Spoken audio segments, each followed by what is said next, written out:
یه چیزایی قبل از تمرین ممنوع خوردنش، به دلیل اینکه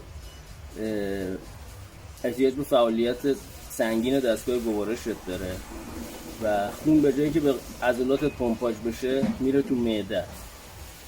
چیاس اولین که با شکم پر، این غذا نمیخوری، یاد باشه این غذا نمیخوری. شیر و پروتئین قبل از تمرین به شما نمیخوری، با شکم خالی میری تمرین، با شکم خالی میری کاردیو میزنی. چی میتونی بخوری به جاش؟ موز من.